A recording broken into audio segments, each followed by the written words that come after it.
Now, a lot of the chat about Arsenal at the moment feels very unjust, don't you think? Now, look, don't get me wrong. Some of the criticism, I think, is obviously fair enough.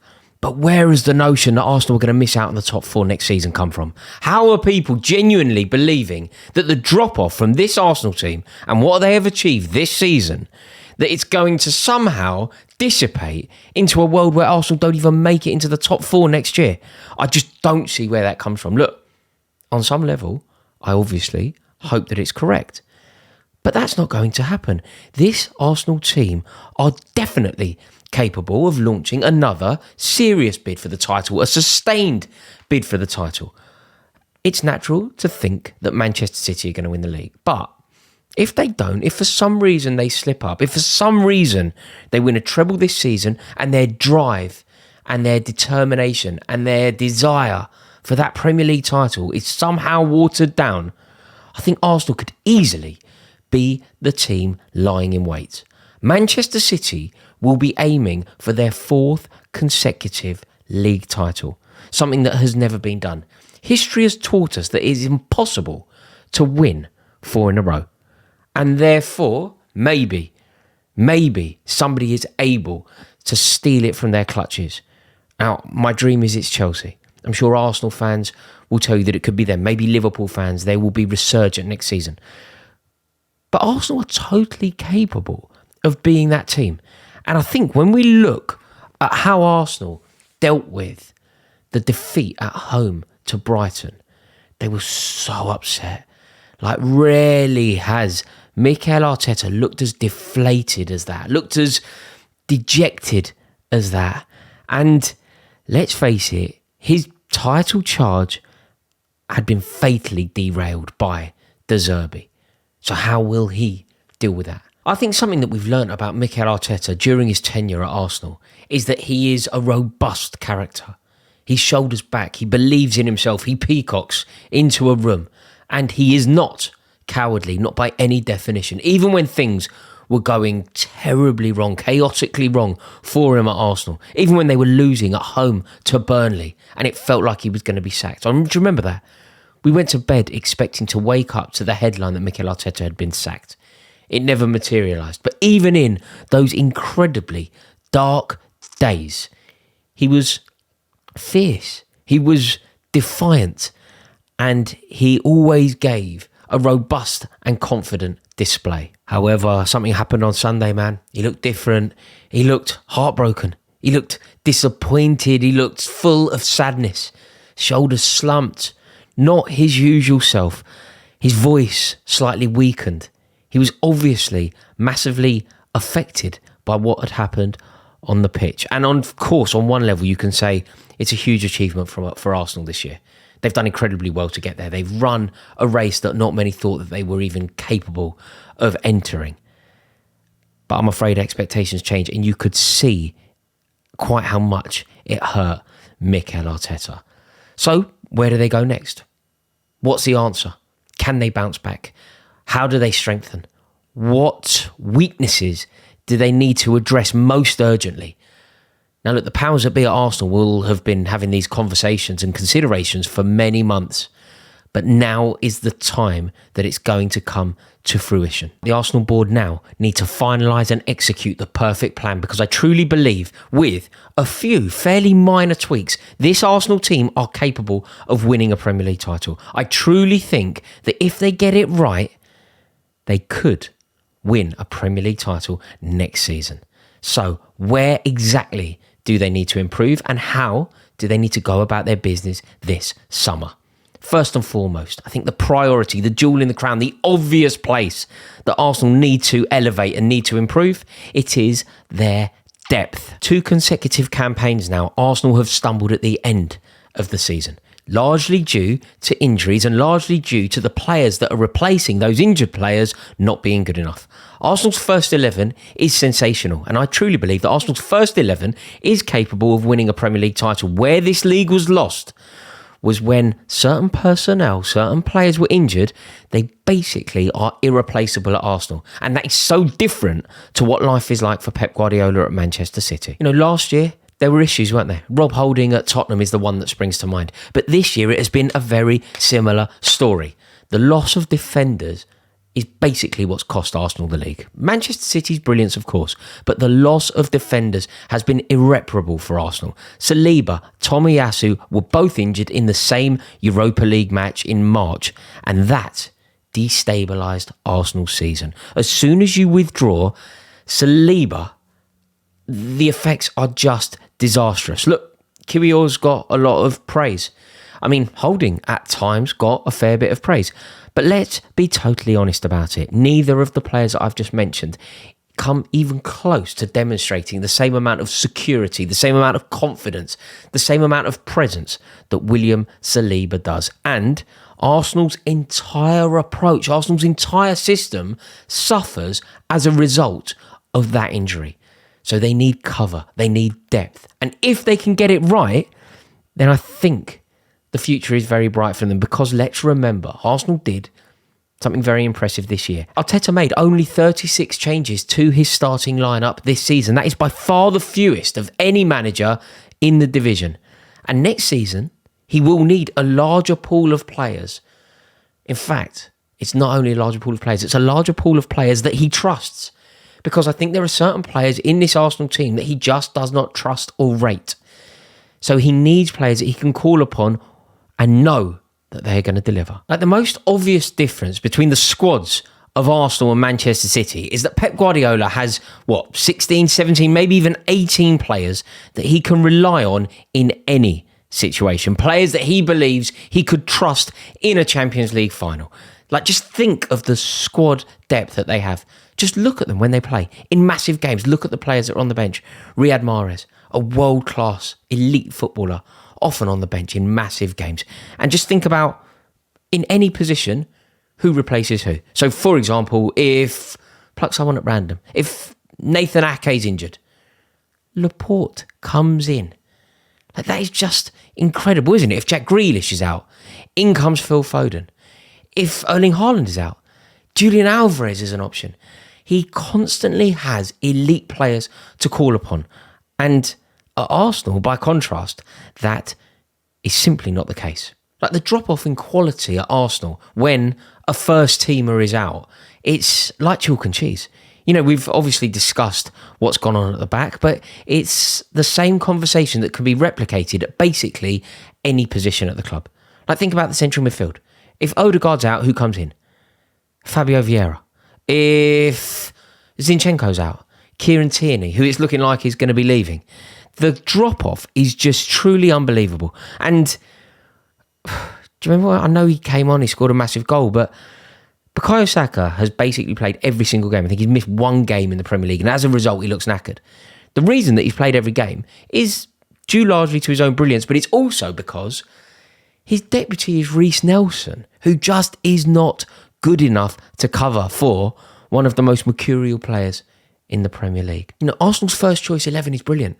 I truly believe that their first choice 11 could win a Premier League title.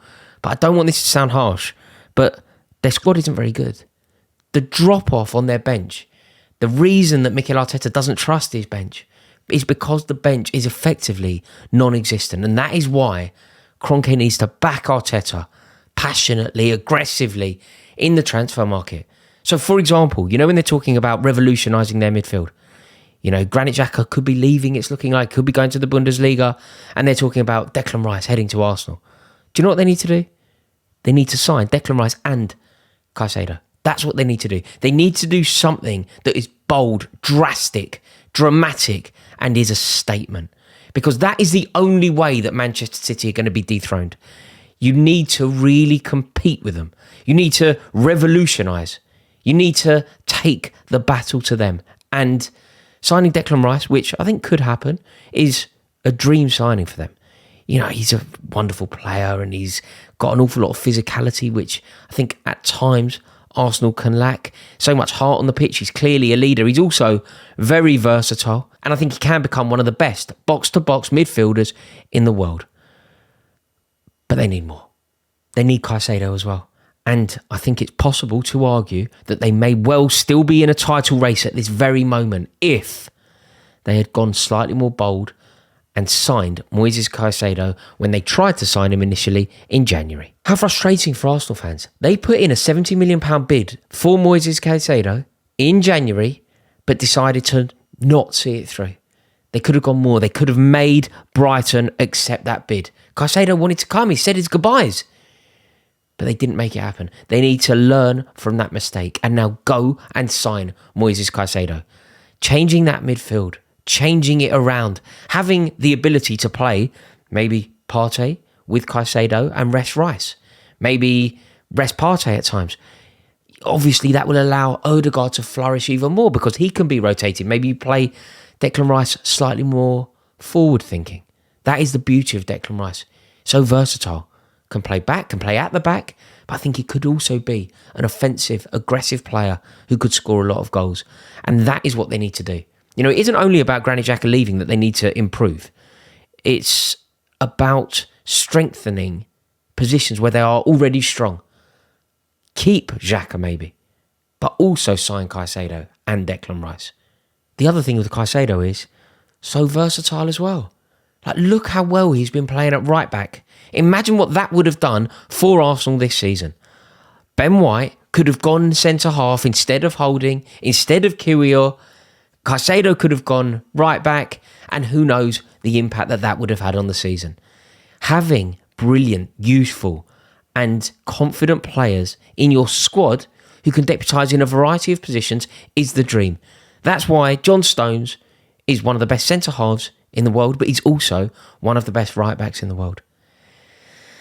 Feels like a missed opportunity for Arsenal, so they need to get it right this time. Another high-class defender is needed as well. They need somebody who can come in for Gabriel or Saliba and elevate the back line. It can't just be a drop-off. Sometimes you can bring in a player who can elevate, change the way that you play, bring out the best and characteristics in other players around them. You know, I think Mark Gahey has caught Arsenal's eye. They seem to really be weighing him up. That one will cut me deep, and I desperately hope it doesn't happen. But there's no doubt that Gahey is a top-class player, and there is no doubt that he would improve that Arsenal backline. If they were to sign him, it would potentially free up White to move inside. It just brings the entire calibre of the squad up. And that's what they need. And then they can keep rotating. Rob Holding can probably move on or whatever. Frees up wages, it frees up a place in the squad, and your overall mean of the squad is improved. You know, I mentioned it moments ago about Bukayo Saka not having the ability to have any rest. Doesn't have the opportunity to have any rest because there is basically nobody that even comes close to Bukayo Saka and what he can do for that club. Nobody is capable to deputise for the brilliance of Bukayo Saka. So they need to free up the load on him somehow. You know, at one point they wanted to sign Rafinha, didn't they? Do you remember when Rafinha was leaving Leeds? He was linked with Chelsea, he was linked with Barcelona, obviously, but Arsenal were in the hunt for him. And I think that would have been a very good signing because it isn't either or. If Arsenal's season goes as they hope it will go next year, they'll play in excess of 60 games. If their European Cup resurgence, the fact that they're back in the Champions League, goes as they hope it will go, they'll obviously want to win domestic silverware as well. They will play in excess of 60 games. So signing a player that is top class, that can play in Bukayo Saka's position, is a good thing. They spur each other on. Potentially Rafinha goes over the other side. It gives Arteta options. There's also Moussa Diaby, isn't there, at Leverkusen, who Arsenal are monitoring. But I think they need to find somebody that can do what Bukayo Saka can do, or at least come close to it. Because at the moment, Arsenal cannot play the way that they want to play, that effervescent front four that Arteta loves so much. You cannot do that without Bukayo Saka in the team. And that is why Bukayo Saka has looked so exhausted in recent weeks. There's also talk about Arsenal signing Mason Mount, but to be totally honest with you, for my sanity, I don't want to talk about it. I'm just choosing to believe that that isn't going to happen. The other thing that Arsenal desperately need is a plan B. Like, I think Arteta has been sensational this season, of course I do, but I do think that he has been a little bit too rigid to his own ideals at times. You need to be flexible in management. You need to be malleable in management. And I don't think he always has been. I also don't think that his substitutions have always worked. Sometimes his substitutions have actually had a negative effect. But a plan B, he needs to embrace new ideals. He needs to come up with a solution when things aren't working, because at times he's just been too stubborn. Like, he's actually said that his squad is not ready for more advanced tactical ideas. Now, this would suggest that he doesn't have full faith in his squad. So, if we are correct and we assume that Declan Rice arrives and maybe Moises Caicedo and maybe another centre forward, maybe that elevation in the squad will allow him to try out these tactical ideals that he is thinking of. You know, at the moment, there is no doubt about it, Manchester City are supremely talented when it comes to tactics and tweaks and revolutionising ideas and changing players' positions. Inverted fullbacks, for example, making John Stones a right back. What he did with Cancelo a year or so ago. It's so impressive. And Mikel Arteta has intimated that he has these more ambitious tactical ideas. And he's also suggested that maybe we'll be seeing them soon. But at the moment, he doesn't trust his squad. So, if the better players arrive, are Arsenal going to start playing in a slightly different style? Very exciting, and especially exciting for Arsenal fans. Arsenal as a club also need a plan B. I don't think this is about Arteta. This is about the players at his disposal. Arsenal need players that allow Arteta to play in a different way. You know, when you have the front four that they have, and it is truly wonderful. It's brilliant, but it's all very interchangeable. You know, it's Martinelli on one side and maybe Smith Rowe replaces him. It's Bukayo Saka on the other side, and as we've established, nobody can replace him. Then it's Odegaard, and then it's Jesus. And regardless of what's going on, regardless of the jeopardy, regardless of the occasion, that's basically the goals. You know, you can change one or two players here and there, but the structure is the same. What they can't do is try something completely different because the personnel doesn't exist. Maybe that is what needs to change. Maybe that will allow Arteta to have a new sort of plan B. Maybe if they were to sign a player such as Vlahovic, such as Dominic Calvert-Lewin, such as Victor Osimhen, it would allow Arteta to play in a totally different way. Having more physicality up front would give Arsenal a totally new dimension. I think that would give them certainly more threat, more power, and ultimately, most importantly, more points on the board. The other thing to remember, and this is what baffles me when people are saying that Arsenal are going to have a bad season next year or they're not going to make the top four or whatever. Even if Arsenal do absolutely nothing, even if they simply sign nobody, they do a Daniel Levy and they just persevere with the squad that they already have, they're still going to be a force. These players are going to improve drastically. These players will be better players next year because of the upset and anguish that they have felt this season. So even if nothing happens, they are still going to be a real force next season. You know, Arteta recently said it. He said literally not one of his current crop of players have reached their peak. And when you think about how young his squad are, it's very difficult to disagree with him. He says nobody's in their peak. I think that's fair. Like, what player at Arsenal would you say, no, Arteta, you're wrong. This player is currently at his peak. This player is currently operating at the best level that he will currently operate at, ever. There isn't one. You know, think about how young they are.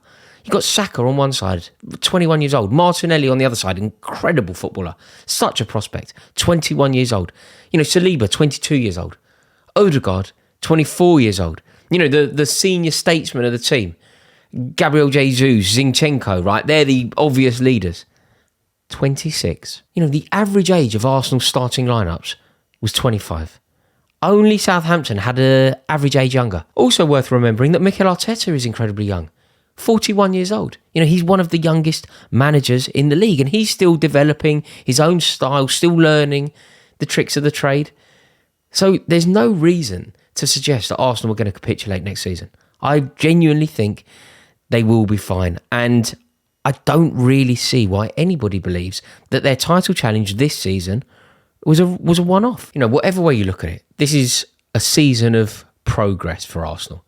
And I think that the coming together of the club, the atmosphere in the stadium, we saw the Ashburton Army and the importance that they brought to the atmosphere at the Emirates. North London forever. I think it's been a good season for them. I'm glad it capitulated.